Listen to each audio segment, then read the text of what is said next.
Hello guys, I am back with new video. और इस video में हम बनाने वाले हैं हमारे बहुत ही सुंदर से विष्णु भगवान जी की पेंटिंग।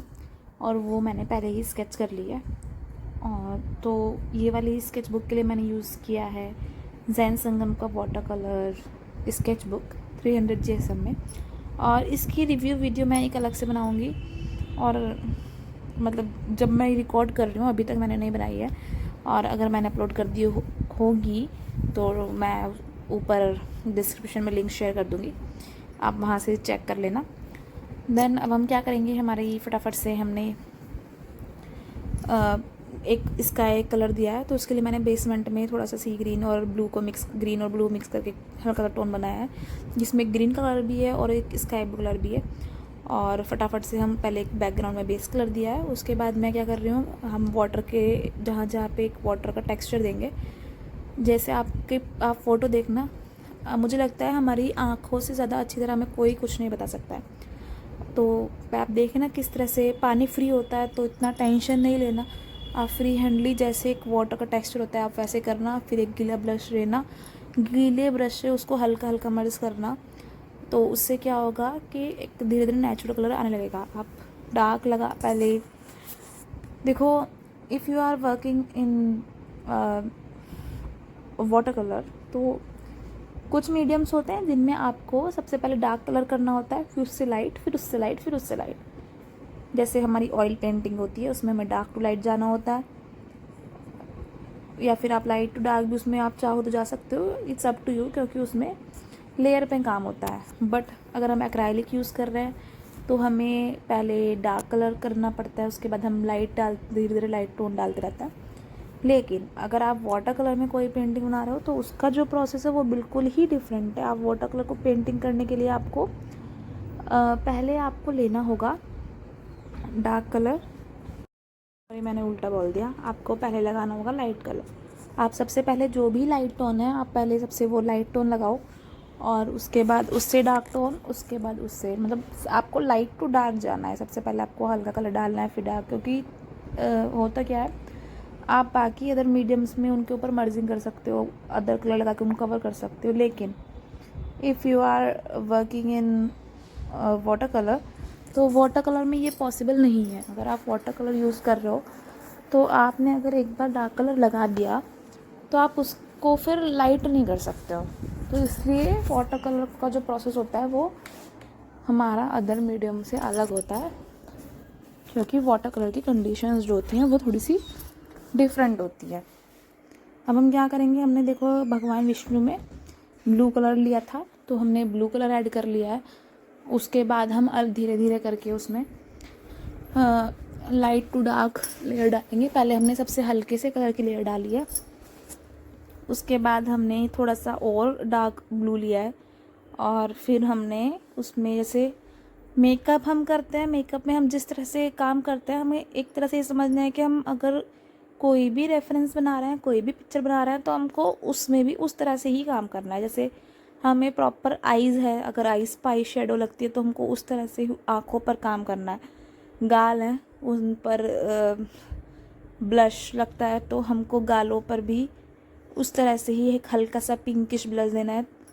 तो हमें ये सोच के चलना है कि हमें उसमें जितना हम उसको रियलिस्टिक लेकर चलेंगे, हम पेंटिंग नहीं सोच लेंगे कि एक इंसान है, तो आप ज़्यादा रियलिस्टिक बना पाओगे।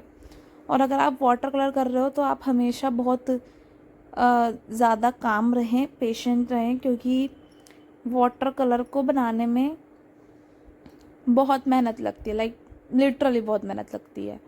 क्योंकि अगर आप उसके सूखने का वेट नहीं करोगे और गीले में ही आप स्टार्ट कर दोगे तो उससे होता क्या है कि उसमें निशान आ जाता है, उसमें फिनिशिंग नहीं आ पाती है। तो अगर आप यूज़ कर रहे हैं वाटर कलर तो ये छोटी छोटी चीज़ें हैं जिनका आपको ध्यान रखना बहुत ज़रूरी है।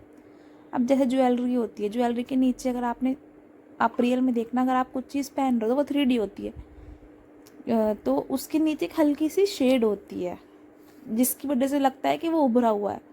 तो हमने यहाँ पे जिस ज्वेलरी बनाई है हमने क्या किया, उसके नीचे भी हमने 3D इफेक्ट देने के लिए एक डार्क ब्लू कलर से उसके नीचे लेयर दी है, ताकि जब हम ज्वेलरी में कलर करें तो वो रियल लगे, ऐसा लगे कि अलग से ज्वेलरी बनाई है और ज़्यादा रियलिस्टिक लगे। तो ऑलमोस्ट हमारा ब्लू का जितना भी पार्ट है हमने इसी प्रोसेस से पूरी पेंटिंग को ऑलमोस्ट कंप्लीट कर लिया है, मतलब पेंटिंग को नहीं, सिर्फ ब्लू कलर के पार्ट को ऑलमोस्ट। और मैंने इसको थोड़ा सा, क्योंकि मुझे पर्पलिश और थोड़ा सा एक नेचुरल देना था, उसके लिए इस वजह से मैंने क्या किया है, मैंने थोड़ा सा पिंक कलर लिया है, उसको बहुत वाटर बेस में लिया है, मतलब पानी की जो उसमें मात्रा है, क्वांटिटी है, वो मैंने ज़्यादा रखी है। अब आप देखो, जैसे मेरा भी ब्रश गिर गया था तो मैंने क्या किया, पैनिक नहीं किया। जैसे मेरा ब्रश था किसी और कलर का, वो पेंटिंग पे गिर गया, मैंने एकदम क्या किया, मैंने साफ़ ब्रश लिया और मैंने साफ़ ब्रश को उस पेंटिंग को साफ़ ब्रश से उस कलर के ऊपर पानी में गीला करा उस ब्रश को और उस पर हटा दिया। तो इस प्रोसेस से हमेशा, मतलब आपकी पेंटिंग अगर कभी भी ख़राब हो जाए तो आप पैनिक नहीं करें, हमेशा समझदारी से काम लें। ऐसी कोई दुनिया में चीज़ नहीं है अगर वो ख़राब है वो सही नहीं हो सकती, कुछ चीज़ों को छोड़कर तो अब हम जैसे कछुआ बना रहे हैं, कछुए के लिए मैंने येलो दिया, फिर मैंने उसके ऊपर ग्रीन दिया, क्योंकि कछुआ सिर्फ येलो भी नहीं होता है, कछुआ सिर्फ ग्रीन भी नहीं होता है, उसमें थोड़े से टोन्स होते हैं, काफ़ी सारे डिज़ाइन होता है, तो ताकि वो रियलिस्टिक लगे इसलिए हमने उसमें 2 कलर लिए हैं। अब हम फटाफट से, अब हमेशा देखो, आप देखो मैं पूरे पेंटिंग में पहले एक हल्का सा एक लेयर दे रही हूँ और बाद में मैं उसमें डिटेल्स ऐड कर रही हूँ। मतलब ऐसा नहीं है कि मैं सिर्फ एक बार में मैंने किया और वो कंप्लीट हो गया, तो वो पॉसिबल नहीं है। तो आप अगर बना रहे हैं तो आप ये ना सोचें कि आप एक बारे में बना रहे हैं और वो एक बारे में बनकर कंप्लीट हो जाएगी, क्योंकि ये पॉसिबल ही नहीं है कि वो एक बारे में बनकर कंप्लीट हो पाए। तो आप पेशेंस रखें और बहुत ही पेशेंस के साथ में जो भी बना रहे हैं वो बनाएं। तो ये हमारा, उसके बाद हम जितना भी पार्ट है हम सब जगह पे एक बेस कलर दे देंगे। हमारी कृष्ण जी की जैसे धोती है, हमारे जो ऊपर शेषनाग हैं उनमें हमने हल्का सा बहुत लाइट ब्राउन दिया है। मैंने बताया था कि अगर आप वाटर कलर कर रहे हो तो आपको क्या करना है कि अगर ब्राउन कलर आपको यूज़ करना है, पर हमें ब्राउन कलर बहुत लाइट यूज़ करना है, तो अब हम क्या करेंगे, हम क्या करेंगे, हल्का सा ब्राउन कलर लेंगे और उसमें पानी मिला देंगे, तो उससे क्या होगा, उस कलर में थोड़ा सा ट्रांसपेरेंसी जाएगी और वो कलर पतला हो जाएगा। अब देखो कछुआ है हमारा सूख गया, अब मैंने उसके ऊपर सेकंड लेयर ऐड करना शुरू किया है। जो कछुए का ऊपर शैल होता है उस पर एक टेक्स्चर होता है, डिज़ाइन होता है, तो उसके लिए मैंने उसमें हल्का सा एक ब्राउन कलर लिया है और ब्राउन कलर से हमने उस पर टेक्स्चर्स ऐड कर दिए हैं to make it more real, और ताकि वो और ज़्यादा सुंदर लगे और रियल लगे। और ये प्रोसेस मैंने पूरे ही जो कछुआ था, हमारे पूरे कछुए के पैटर्न में मैंने यही प्रोसेस यूज़ किया है ताकि वो सुंदर लगे, रियल लगे। फटाफट से हम इसी प्रोसेस से, देखो मतलब आप खुद ही देखो, पहले वाला कछुआ भी आप वीडियो पीछे करके देखना कि पहले जो था उसमें और अभी कछुए में जो डिज़ाइन बन गया उसमें कितना ज़्यादा फ़र्क है। तो ये छोटी छोटी चीज़ें हैं जो बहुत ज़रूरी हैं और आपको ध्यान रखनी है।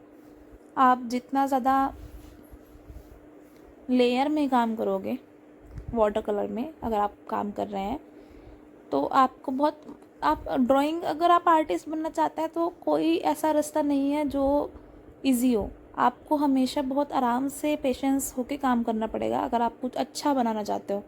क्योंकि मैं भी पहले ऐसी थी कि बहुत जल्दी जल्दी सोचती थी कि अब जल्दी बन जाए, लेकिन ऐसा नहीं होता। अगर आपको कुछ अच्छा बनाना है तो आपको टाइम देना होगा, पेशेंस रखने होंगे।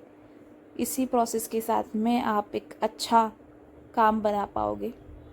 उसमें धीरे धीरे धीरे धीरे काम करते रहो। पहले एक हल्का लाइट कलर का लेयर लगाओ, फिर उससे डार्क कलर का काम करो, फिर और डार्क कलर काम करो, तो आपको 5 6 7 8 लेयर जितनी भी लगेंगी उतना लेयर में आराम आराम से काम करें।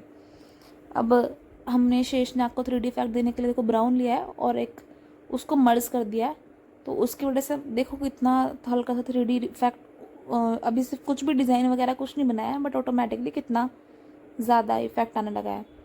और इस वीडियो में हम पूरा तो नहीं कर पाएंगे क्योंकि बहुत लंबी वीडियो है, तो हम इस वीडियो में हमारा थोड़ा सा पार्ट कवर करेंगे और उसके बाद हम फिर हमारी एक इसका सेकंड पार्ट लाएंगे जिसमें हमारा वीडियो का पूरा फाइनल हम दिखाएंगे कि हमारी जो फाइनल वीडियो है वो बनने के बाद कैसी लगी है और कैसी लग रही है। तो फटाफट से हम मिलते हैं हमारे सेकंड पार्ट में, ये धोती करते हैं और उसके बाद मिलेंगे हम नेक्स्ट पार्ट में। फटाफट से, तब तक आप चैनल को लाइक करो, सब्सक्राइब करो और अगर बढ़िया लग रही है वीडियो अभी तक की तो शेयर कर देना, अगर ये आपको थोड़ी बहुत भी हेल्पफुल है तो। मिलते हैं जल्दी।